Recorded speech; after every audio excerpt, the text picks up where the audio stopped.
देखिए, एनएससी पर या फिर स्टॉक एक्सचेंज पर बहुत सारी कंपनियां लिस्टेड है। उसमें से कोई भी कंपनियां कॉर्पोरेट एक्शन यानी स्टॉक स्प्लिट कर सकती है।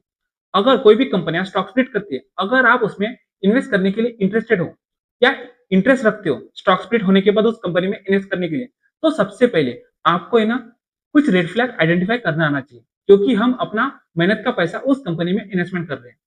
तो देखिए, तो सबसे पहले फर्स्ट रेड फ्लैग की बात करते हैं कि कौन सा रेड फ्लैग हो सकता है। जब कोई कंपनी कॉर्पोरेट एक्शन लाती है, यानी अगर वो कंपनी फंडामेंटली बहुत ही वीक है और वो इस तरह की कंपनी स्टॉक स्प्लिट अनाउंसमेंट कर रही है, तो आपको है ना केयरफुली देखना है कि उस कंपनी का जो फंडामेंटल है वो वीक है या फिर स्ट्रांग है। अगर वीक है तो सबसे पहले उस कंपनी का प्रॉफिट लॉस स्टेटमेंट देखिए और बैलेंस शीट देखिए और कैश फ्लो देखिए। आपको उस कंपनी की पूरी स्टोरी क्लियर हो जाएगी। अगर वो कंपनी का प्रॉफिट ग्रोथ स्लो है और उस कंपनी का जो रेवेन्यू है यानी नेट प्रॉफिट वो स्टैग्नेंट है और उस कंपनी पर स्ट्रांग डेप्थ है यानी डेप्थ हाई है, तो इस तरह की कंपनी अगर कॉर्पोरेट एक्शन यानी स्टॉक स्प्लिट करती है तो आपको अलर्ट हो जाना है। कभी कभी जो कंपनियां स्प्लिट करती है अपने स्टॉक को सिर्फ अटेंशन और डाइवर्ट करने के लिए स्टॉक स्प्लिट करती है या फिर इस तरह के कॉर्पोरेट एक्शन अनाउंस करती है। देखिए, सेकंड रेड फ्लैग ये हो सकता है partition and the constant bad news. देखिए, जब कोई कंपनी स्टॉक स्प्लिट अनाउंस करती है और उसके बाद अगर उस कंपनी के जो रिजल्ट है वो खराब आ रहे हैं और उस कंपनी का जो मैनेजमेंट है, मैनेजमेंट वैल्यू गाइडेंस दे रही है और उस कंपनी का जो मालक यानी प्रमोटर्स अगर वो अपनी स्टेक सेलिंग कर रहा है, तो आपको स्प्लिट का बेनिफिट जीरो हो सकता है। स्प्लिट बिजनेस प्रॉब्लम का सॉल्यूशन बिल्कुल नहीं होता है, आपको समझना चाहिए। थर्ड रेड फ्लैग ये हो सकता है small cap mid cap pump split. देखिए, पम्प का मतलब होता है कि जो बड़े इन्वेस्टर है ना उस कंपनी के शेयर के प्राइस को अपने मुताबिक ऊपर लेकर जाते हैं और अपने मुताबिक नीचे लेके जाते हैं। तो देखिए, अगर कोई कंपनी जो लार्ज कैप कंपनी है वो अगर स्टॉक स्प्लिट करती है तो ये गुड साइन हो सकता है। लेकिन अगर कोई कंपनी स्मॉल कैप है या फिर मिड कैप है तो आपको केयरफुली होकर उस कंपनी में इन्वेस्टमेंट करना चाहिए।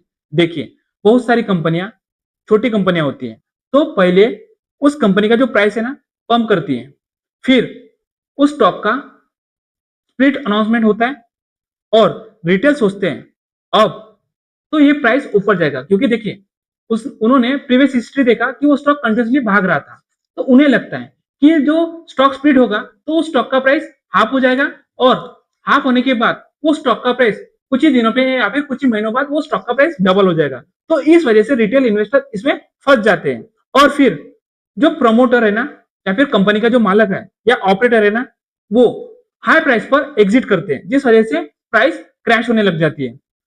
देखिए, अगर किसी भी कंपनी के स्टॉक का price split plus sudden volume spike हो रहा है तो ये रिटेल इन्वेस्टर के लिए डेंजरस साइन हो सकता है, ये आपके लिए एक ट्रैप हो सकता है। फोर्थ रेड फ्लैग ये हो सकता है जो भी कंपनियां स्टॉक स्प्लिट कर रही है तो सबसे पहले उस कंपनी की अर्निंग ग्रोथ देखिए। अगर उस कंपनी की अर्निंग ग्रोथ अच्छी नहीं है, वो कंपनी खुद ही लॉस मेकिंग पे है, फिर भी वो स्टॉक स्प्लिट कर रही है, तो ये आपके लिए रेड साइन या रेड सिग्नल हो सकता है।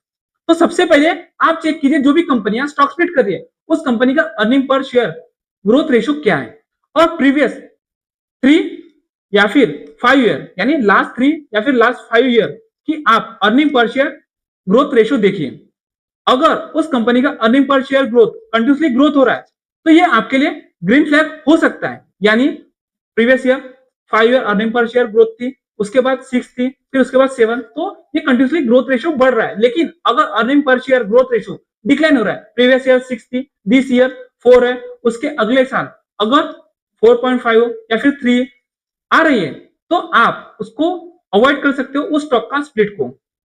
देखिए, उसके बाद है ना उस कंपनी का return on equity minimum last 10 year का देखिए, उसके साथ कंपेयर कर रहे हो। फिर उसके बाद उस कंपनी का जो कैश फ्लो है, कैश फ्लो स्टेटमेंट आपको रीड करना आना चाहिए। अगर कैश फ्लो कहाँ इन्वेस्टिंग हो रही है और कहाँ पैसा जा रहा है ये आपको बताएगा। और अगर आपको समझ में आ गया कि कंपनी के पास कैश कितना है तो आप उस स्टॉक स्प्लिट में अप्लाई कर सकते हो।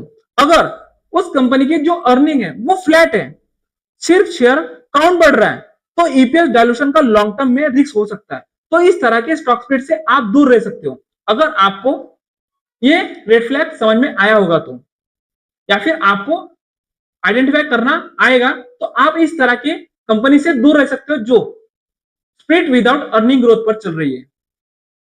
अब बात करते हैं सबसे लास्ट रेड फ्लैग की, चीप शेयर नैरेटिव।